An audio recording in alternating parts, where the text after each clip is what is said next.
नमस्कार, दिन के 12 बज चुके और हम हाजिर हैं देश और दुनिया की बड़ी और अहम खबरों को लेकर। शुरुआत कर लेते हैं इस बुलेटिन की इस वक्त की अहम सुर्खियों के साथ। आज से देश की टैक्स व्यवस्था में बड़े बदलाव लागू, सरल पारदर्शी होगी कर व्यवस्था, साथ ही बदल जाएंगे डिजिटल पेमेंट और बैंकिंग से जुड़े नियम। हर भुगतान के लिए 2 फैक्टर ऑथेंटिफिकेशन होगा अनिवार्य।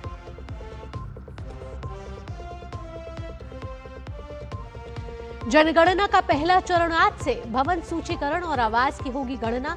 पहली बार स्वगणना के विकल्प के साथ इस बार पूरी तरह से डिजिटल होगी पूरी प्रक्रिया। एक देश एक चुनाव को लेकर संयुक्त संसदीय समिति की अहम बैठक आज।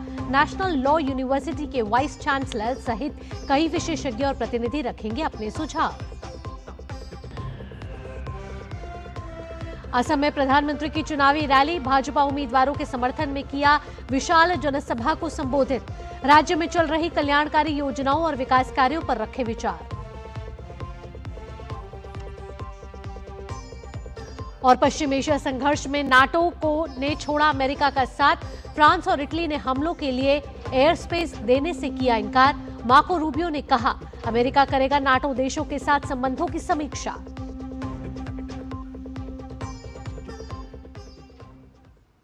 अब खबरें विस्तार से।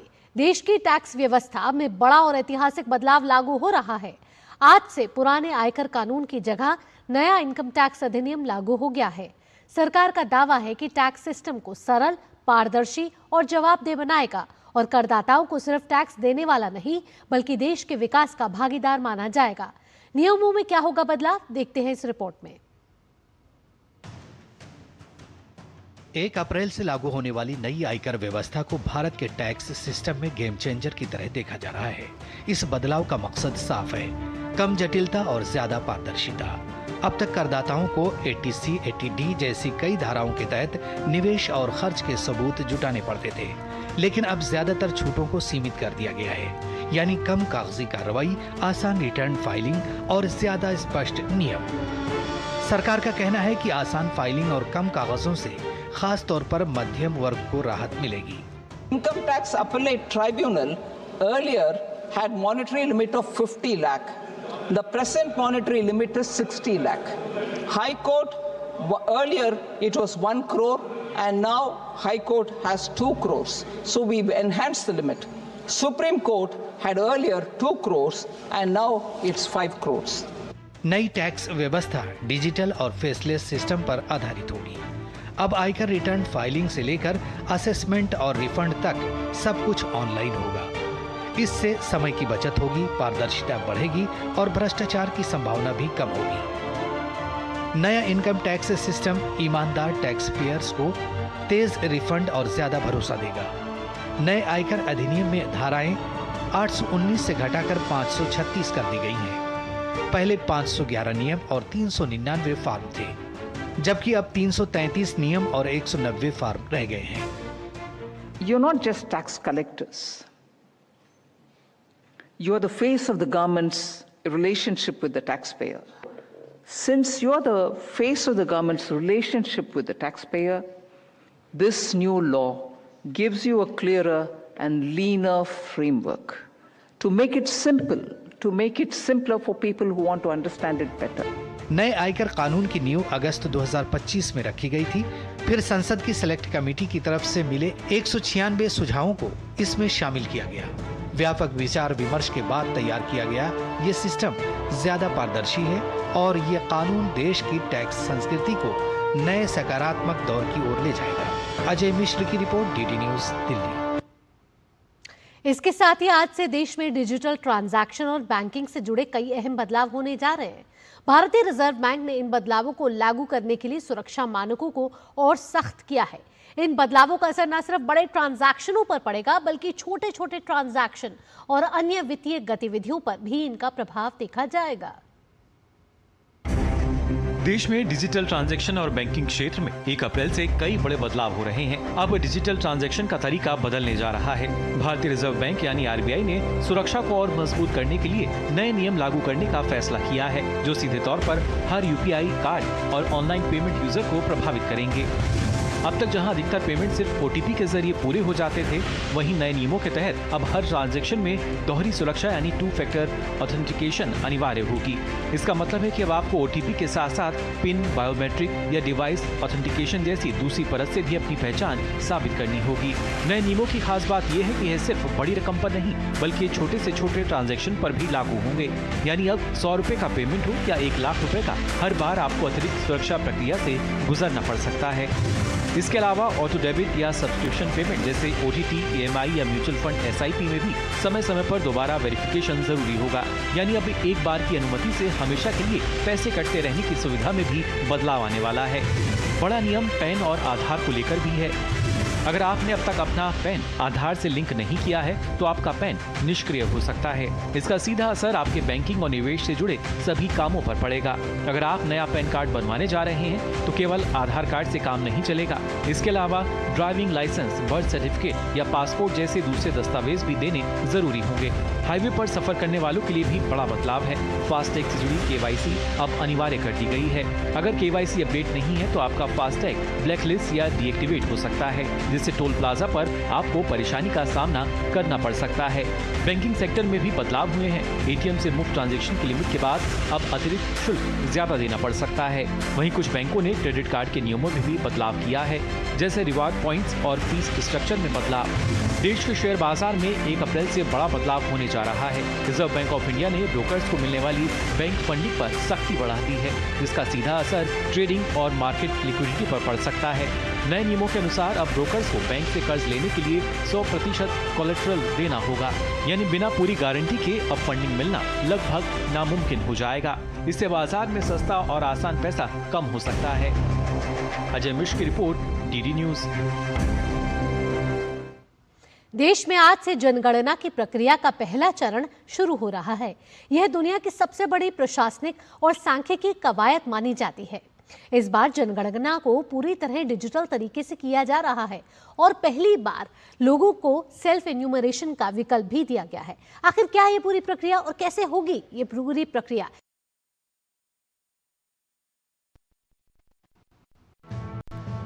देश में आज से जनगणना की प्रक्रिया शुरू हो चुकी है। यह दुनिया की सबसे बड़ी प्रशासनिक और सांख्यिकीय कवायद मानी जाती है। इस बार जनगणना 2 चरणों में पूरी की जाएगी, जिसमें देश के हर घर और हर व्यक्ति की जानकारी दर्ज की जाएगी। भारत सरकार ने जनगणना 2027 के लिए 11,718.24 करोड़ रुपए की स्वीकृति प्रदान की है। दुनिया की सबसे बड़ी जनगणना 2 चरणों में आयोजित की जा रही है। पहला चरण आज 1 अप्रैल 2026 से शुरू हो चुका है। पहली बार जनगणना पूरी तरह डिजिटल तरीके से आयोजित की जा रही है। पहली बार स्वयं गणना यानी सेल्फ इन्यूमरेशन का विकल्प भी दिया गया है। नागरिक घर घर सर्वे से पहले ऑनलाइन पोर्टल के जरिए अपनी जानकारी दर्ज करा सकते हैं। प्रगणक यानी एन्यूमरेटर्स मोबाइल ऐप और स्मार्टफोन के जरिए डेटा एकत्रित करेंगे। डेटा की सुरक्षा के लिए विशेष डिजिटल सुरक्षा व्यवस्था की गई है। पूरे देश में जनगणना 2027 में 30 लाख से अधिक प्रगणक, पर्यवेक्षक और अन्य अधिकारी शामिल होंगे। जनगणना भारत में 2 चरणों में संपन्न होती है। पहला चरण house listing and housing census, मकान सूचीकरण और मकानों की गणना। तो जैसा कि नाम से ही स्पष्ट है, इसमें हाउसहोल्ड की जानकारी ली जाती है। दूसरा चरण जिसे पॉपुलेशन इन्यूमरेशन, जनसंख्या गणना कहते हैं, उसमें विभिन्न जनसांख्यिकीय, सामाजिक, आर्थिक, सांस्कृतिक, आप्रवासन, माइग्रेशन और प्रजनन संबंधी जानकारी एक एक व्यक्ति का, नवजात से लेकर के किसी व्यक्ति का, किसी भी उम्र का व्यक्ति हो, हर के बारे में निर्धारित प्रश्नों पे सूचना प्राप्त की जाती है। चलिए अब जानते हैं कि 2 चरणों में जनगणना की प्रक्रिया कैसे पूरी की जाएगी। पहला चरण 1 अप्रैल से 30 सितंबर 2026 के बीच आयोजित किया जाएगा। प्रत्येक राज्य और केंद्र शासित प्रदेश में ये कार्य लगभग 30 दिनों की अवधि में पूरा किया जाएगा। इस चरण से पहले 15 दिनों की स्वयंगणना की सुविधा उपलब्ध होगी। इस दौरान मकानों की स्थिति, परिवारों को मिलने वाली सुविधाओं और उपलब्ध परिसंपत्तियों से संबंधित जानकारी जुटाई जाएगी। दूसरा चरण फरवरी 2027 में आयोजित किया जाएगा। लद्दाख संघ राज्य क्षेत्र में आयोजन, जम्मू कश्मीर संघ राज्य क्षेत्र शामिल, उत्तराखंड के हिमाच्छादित क्षेत्र कवर, हिमाचल प्रदेश के बर्फीले इलाके शामिल। सीसीपीए के निर्देशानुसार नया कदम, इस चरण में जातियों की गणना भी होगी। सामाजिक संरचना का विस्तृत डेटा मिलेगा। लद्दाख संघ राज्य क्षेत्र तथा जम्मू कश्मीर संघ राज्य क्षेत्र एवं उत्तराखंड तथा हिमाचल प्रदेश राज्यों के हिमाच्छादित असमकालिक क्षेत्रों में यह सितंबर 2026 में आयोजित होगा। सीसीपीए के निर्णय अनुसार इस चरण में जातियों की गणना भी की जाएगी। इस चरण में प्रत्येक व्यक्ति से जनसांख्यिकीय, सामाजिक, आर्थिक, शिक्षा, प्रवास, प्रजनन आदि से संबंधित जानकारी एकत्रित की जाएगी। जनगणना के आंकड़े देश की नीतियों और योजनाओं के निर्माण में बेहद महत्वपूर्ण भूमिका निभाते हैं। इन्हीं आंकड़ों के आधार पर शिक्षा, स्वास्थ्य, रोजगार और बुनियादी सुविधाओं से जुड़ी योजनाएं बनाई जाती हैं और संसाधनों का सही तरीके से वितरण किया जाता है। सरकार ने नागरिकों से अपील की है कि वे जनगणना के दौरान सही और पूरी जानकारी दें ताकि देश के विकास की योजनाएं बेहतर तरीके से बनाई जा सकें। दिवांशु मल्होत्रा की रिपोर्ट, डीडी न्यूज। भारत में कचरा प्रबंधन को और प्रभावी बनाने के लिए सरकार ने एक बड़ा कदम उठाया है। पर्यावरण, वन और जलवायु परिवर्तन मंत्रालय ने 27 जनवरी 2026 को ठोस अपशिष्ट प्रबंधन नियम 2026 अधिसूचित किए, जो आज से लागू हो गए हैं। नए नियम पुराने 2016 के नियमों की जगह लेंगे। नए नियमों के तहत हर नागरिक के लिए यह अनिवार्य होगा कि वह अपने घर या कार्यस्थल पर ही कचरे को 4 हिस्सों में अलग अलग करे, और जैसे गीला कचरा, सूखा कचरा, सैनिटरी कचरा और विशेष देखभाल कचरा। नए नियमों में पारदर्शिता बढ़ाने के लिए कचरा प्रबंधन की पूरी प्रक्रिया को डिजिटल किया जा रहा है। आज यानी 1 अप्रैल से भारतीय रेलवे ने यात्रियों की सुविधा के लिए टिकट कैंसिलेशन और रिफंड के नियमों में बड़े बदलाव किए हैं। अब ट्रेन छूटने से 8 घंटे पहले तक टिकट रद्द करने पर कोई रिफंड नहीं मिलेगा। साथ ही अब चार्ट बनने के बाद भी ट्रेन छूटने से 30 मिनट पहले तक बोर्डिंग स्टेशन बदल सकते हैं। इसके साथ ही दूसरे रिफंड स्लैब में भी बदलाव किया गया है। अब 24 से 8 घंटे के बीच कैंसिलेशन पर टिकट की कीमत से 50% की कटौती होगी। इससे पहले यह सीमा 12 से 4 घंटे थी। वहीं ट्रेन छूटने से 72 से 24 घंटे पहले कैंसिलेशन पर 25% कटौती होगी, जबकि 72 घंटे से अधिक पहले कैंसिलेशन पर पूरी कीमत लौटाई जाएगी। इस दौरान रेलवे यात्रियों से केवल फ्लैट चार्ज ही लिया जाएगा। रेलवे का मानना है कि इस नियम से अंतिम समय की अफरा तफरी कम होगी और खाली सीटें अन्य जरूरतमंद यात्रियों को समय पर मिल सकेंगी। वरिष्ठ आईएएस अधिकारी चंचल कुमार ने सूचना और प्रसारण मंत्रालय के नए सचिव के तौर पर कर्तव्य भवन में अपना पदभार ग्रहण कर लिया है। इस मौके पर मंत्रालय के अन्य वरिष्ठ अधिकारी मौजूद थे।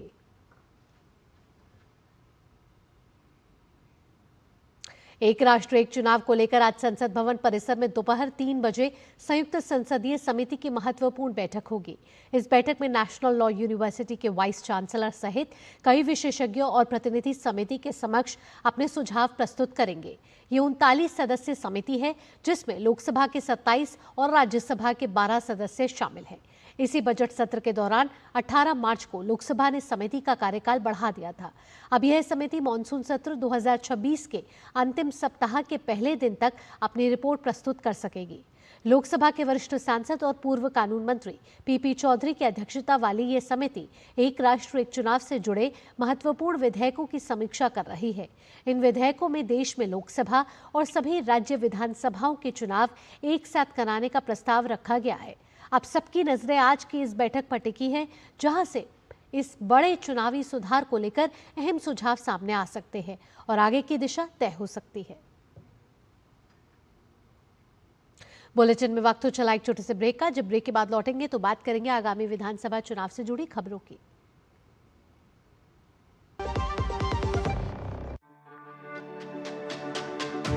मेरी पसंद मेरी पसंद।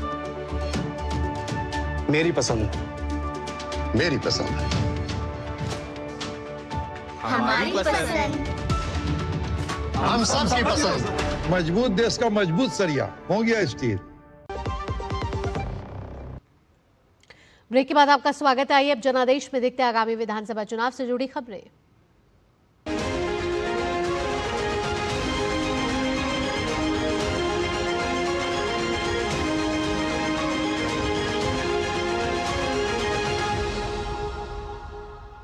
प्रधानमंत्री नरेंद्र मोदी ने असम के धेमाजी जिले के गोगामुख में भाजपा प्रत्याशियों के समर्थन में एक विशाल जनसभा को संबोधित किया। रैली में स्थानीय जनता और भाजपा कार्यकर्ताओं की भारी भीड़ उमड़ पड़ी। पीएम ने केंद्र सरकार की विभिन्न कल्याणकारी योजनाओं, असम में हुए विकास कार्यों का खाका रखा। उन्होंने बताया कि कैसे डबल इंजन सरकार ने बीते 10 साल में असम का विकास किया है। प्रधानमंत्री ने विश्वास जताया कि कांग्रेस की एक बार पराजय तय है। इस बार बीजेपी एनडीए सरकार की हैट्रिक लगनी तय है। आप मुझे बताइए, हैट्रिक होगी कि नहीं होगी? और जोर से बताइए, हैट्रिक होगी कि नहीं होगी? और कांग्रेस के पराजय की भी हैट्रिक होने वाली है। असम लगातार तीसरी बार बीजेपी एनडीए सरकार बना रहा है और कांग्रेस के जो सो कॉल्ड राजकुमार है ना, उनकी तो पराजय की सेंचुरी आने वाली है। असम के 126 विधानसभा सीटों पर 9 अप्रैल को मतदान होना है। प्रधानमंत्री ने वादा दोहराया कि हिमंत बिस्वा शर्मा के नेतृत्व में बनने वाली सरकार यूसीसी और छठे शेड्यूल को जरूर लागू करेगी। असम में यूनिफॉर्म सिविल कोड लागू करना और हमारे आदिवासी समाज 6 शेड्यूल एरिया की संस्कृति और परंपराओं को सुरक्षित रखना, ये असम की पहचान बचाने के लिए बहुत बड़ी घोषणाएं हैं। और आप जानते हैं, बीजेपी जो कहती है वो करके दिखाती है। प्रधानमंत्री नरेंद्र मोदी ने कांग्रेस पर राजनीतिक हमला बोला। उन्होंने कांग्रेस के समय लाए गए कम्युनल वायलेंस बिल की आलोचना की। उन्होंने कहा कि यह बिल सांप्रदायिक था और भाजपा ने इसे कानून नहीं बनने दिया। 2014 के चुनाव से पहले कांग्रेस की केंद्र सरकार ने एक कम्युनल वायलेंस कानून बनाने का प्रयास किया था। इसका मकसद था अपने पक्के वोट बैंक का तुष्टीकरण। इस बिल में बहुसंख्यकों को दंगे के लिए जिम्मेदार माना गया था। बहुसंख्यक लोग गुनहगार माने गए थे और धार्मिक अल्पसंख्यकों को हमेशा के लिए पीड़ित माना गया था। ये बिल अपने आप में सांप्रदायिक था, इसलिए बीजेपी एनडीए ने संसद में ये कानून नहीं बनने दिया। जी भर के हम लड़ाई लड़े। ये कानून अगर बन जाता और कांग्रेस की सरकार अगर बनी रहती तो देश के बहुसंख्यक समाज का कितना शोषण होता, इसकी आप कल्पना कर सकते हैं। बाबा साहब आंबेडकर ने जो संविधान बनाया, उस संविधान के पीठ में छुरा भोंकने का एक खेल चल रहा था। साथियों, अब 12 साल बाद कांग्रेस यहां असम में भी उसी तरह का कानून बनाने की घोषणा कर रही है। और ये कोई मेरा आरोप नहीं है, खुद कांग्रेस के नेता खुले आम ये घोषणाएं कर रहे हैं। ये एकदम साफ है कि कांग्रेस अब सत्ता पाने के लिए कुछ भी कर सकती है। प्रधानमंत्री नरेंद्र मोदी ने अपने असम दौरे के दौरान डिब्रूगढ़ के एक चाय बागान का भी दौरा किया। इस दौरान उन्होंने वहां काम कर रही महिलाओं से मुलाकात की और उनके साथ बातचीत की। पीएम मोदी ने खुद भी चाय की पत्तियां चुनी और इस अनुभव को बेहद यादगार बताया। पीएम मोदी ने डिब्रूगढ़ में चाय के बागान में बिताए समय की तस्वीरें अपने सोशल मीडिया अकाउंट एक्स पर पोस्ट करते हुए लिखा, चाय असम की आत्मा है। यहाँ की चाय ने पूरी दुनिया में अपनी जगह बनाई है। हमें चाय बागान के हर एक परिवार के प्रयासों पर बहुत गर्व है। उनकी कड़ी मेहनत और लगन ने असम का गौरव बढ़ाया है। उन्होंने आगे लिखा कि उन्होंने सुबह डिब्रूगढ़ के इस चाय बागान में जाकर वहां काम कर रही महिलाओं से बातचीत की। उन्होंने इस अनुभव को बेहद यादगार बताया। पीएम मोदी ने सभी चाय बागान परिवारों की मेहनत और लगन की भी प्रशंसा की। उन्होंने कहा कि इन लोगों की मेहनत ने असम का नाम पूरे देश और दुनिया में ऊंचा किया है। साथ ही उन्होंने बताया कि चाय की पत्तियां तोड़ने के बाद महिलाओं ने उन्हें अपनी संस्कृति के बारे में भी बताया और उन्हें फोटो खिंचवाने का मौका भी मिला। पीएम मोदी ने कहा कि महिलाओं के साथ सेल्फी लेना उनके लिए एक यादगार अनुभव रहा। डिब्रूगढ़ का चाय बागान असम की प्रमुख पहचान है। यहाँ काम करने वाले लोग, खासकर महिलाएं, सुबह से शाम तक मेहनत करते हैं ताकि असम की चाय विश्व स्तर पर अपनी पहचान बनाए रख सके। पीएम मोदी ने इस मेहनत की सराहना की और कहा कि यह मेहनत सिर्फ चाय बनाने तक सीमित नहीं है, बल्कि यह असम की संस्कृति, परंपरा और समर्पण को भी दुनिया तक पहुंचाती है। खबर अब पश्चिम बंगाल से है। पश्चिम बंगाल में चुनाव से पहले सियासी बयानबाजी तेज हो गई है। भाजपा उम्मीदवार दिलीप घोष ने मुख्यमंत्री ममता बनर्जी के चुनाव आयोग को लिखे पत्र पर कहा कि उन्हें चुनाव आयोग को चिट्ठी लिखने के बजाय पार्टी पर ध्यान देना चाहिए। दिलीप घोष ने यह भी आरोप लगाया कि ममता बनर्जी लोगों को भड़काने का प्रयास कर रही हैं। मुख्यमंत्री जी को कह रहा हूँ, ये सब प्रेम पत्र लिखना बंद करिए। चुनाव आ गया है, पार्टी संभालिए।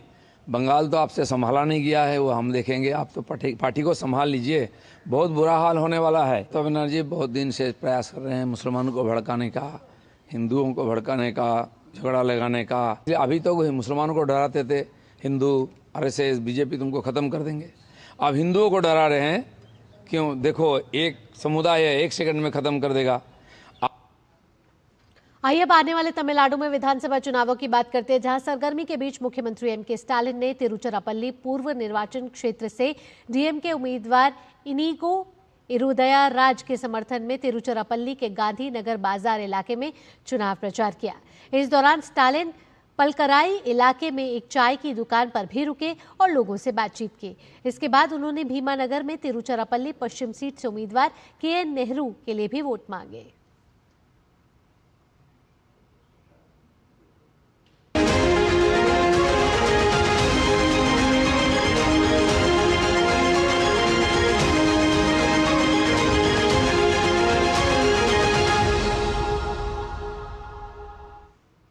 राज्यसभा से सांसद सुधा मूर्ति द्वारा लिखित पुस्तक tides of time Bharat history through murals in parliament का विमोचन राज्यसभा के सभापति और लोकसभा अध्यक्ष ने किया। इस मौके पर उपराष्ट्रपति और राज्यसभा के अध्यक्ष सीपी राधाकृष्णन, लोकसभा अध्यक्ष ओम बिरला और राज्यसभा के उपसभापति हरिवंश संसद भवन में मौजूद रहे। लोकसभा सचिवालय द्वारा प्रकाशित इस पुस्तक में संविधान सदन में लगे भक्ति चित्रों और उनसे जुड़े भारत के इतिहास का सरल वर्णन किया गया है। बोधगया में 14वें दलाई लामा के 90वें जन्मदिन को समर्पित भव्य समारोह का आयोजन किया गया। कार्यक्रम बोधगया संस्कृति केंद्र में हुआ, जिसकी शुरुआत लद्दाख के उपराज्यपाल विनय कुमार सक्सेना ने दीप प्रज्वलित कर की।